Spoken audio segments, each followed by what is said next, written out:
What's up, good people? It's your girl, Sophia Ashe Jassi, aka Fire, because I stay bringing that heat in that order, aka Fire on your head. So,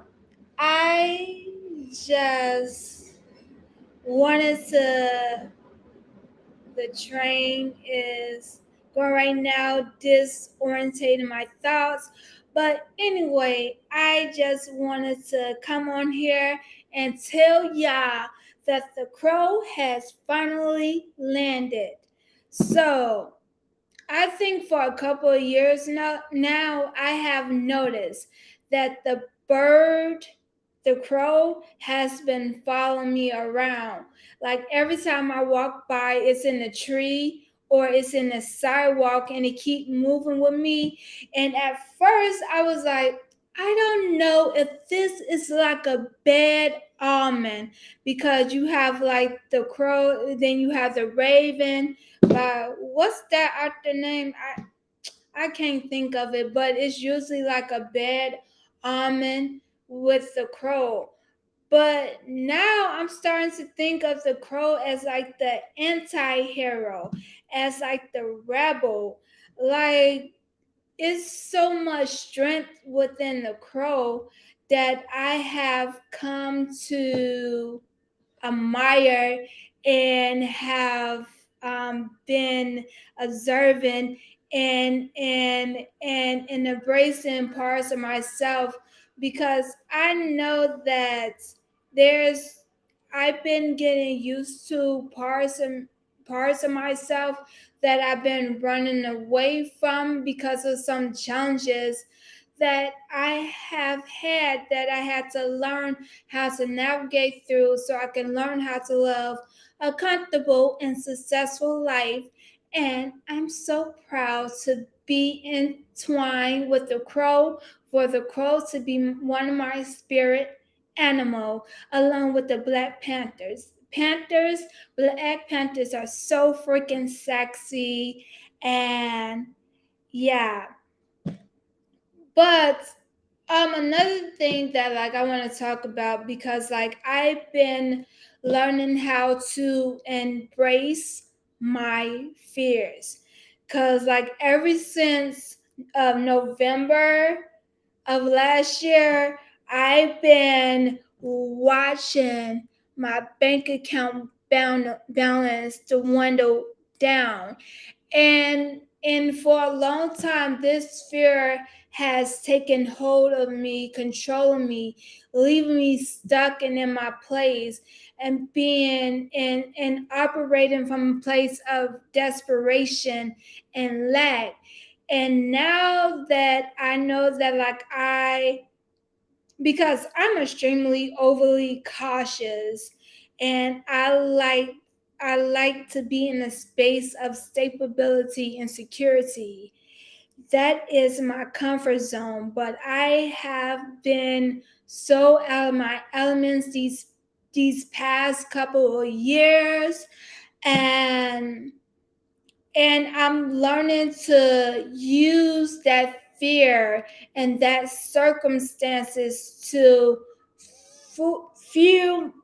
fuel my passion, to push me to go after my dreams fearlessly, and to gain that confidence in myself, and coming and overcoming self-doubt and a low self-esteem that I had for like a very long time. And it just feels so good, and especially that I noticed that like I can say it has been in between the end of February and March that I noticed that like I have been gaining more brain function, and I noticed like the difference within my body because I used to operate from a extreme level of anxiety, and like be in a place where I be in extreme pain that's like on a scale from 1 to 10, it's like 1 billion, like a trillion, a zillion, and it'd be crazy. And like and just like and be in a place where I don't have to mask no more to cover up what I used to think was my inadequacies, but now I see my neurodivergence as a superpower.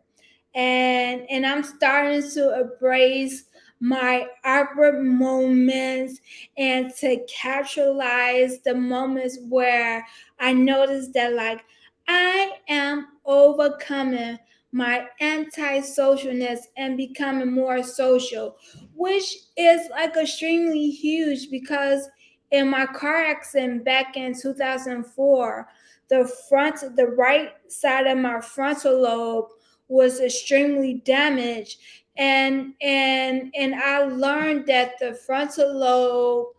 is responsible for our organizational skills and social skills. So, like, for a very long time, it has felt like I was like a walking corpse trying to gasp for air. And it just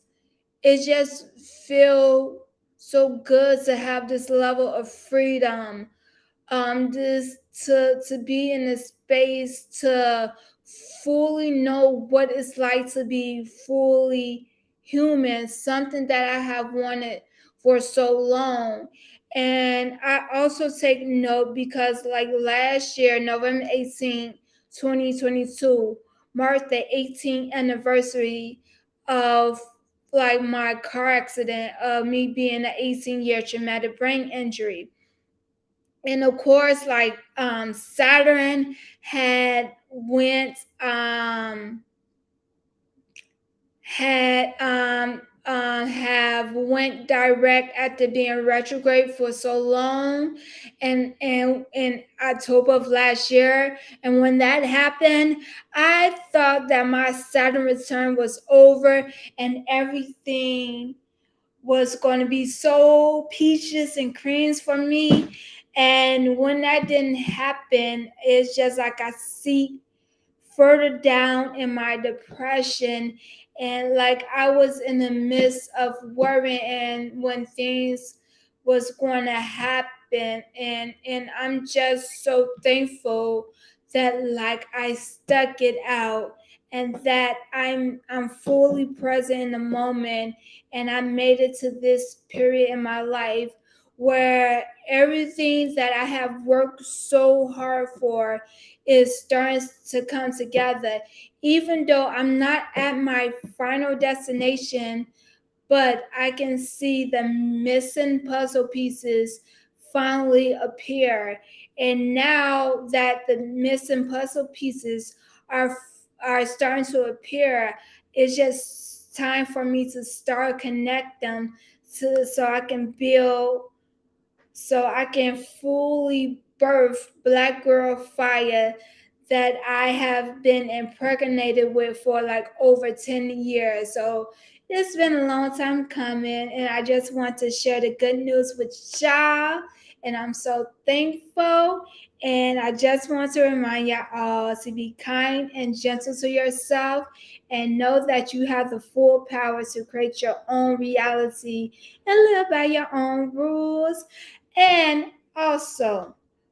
remember to take out that camera phone and take a picture of my QR code and take my survey called Disrupting Hollywood to help me fully understand the magnitude of the inaccessibility in Hollywood and the film industry as a whole, as I'm working towards building a platform for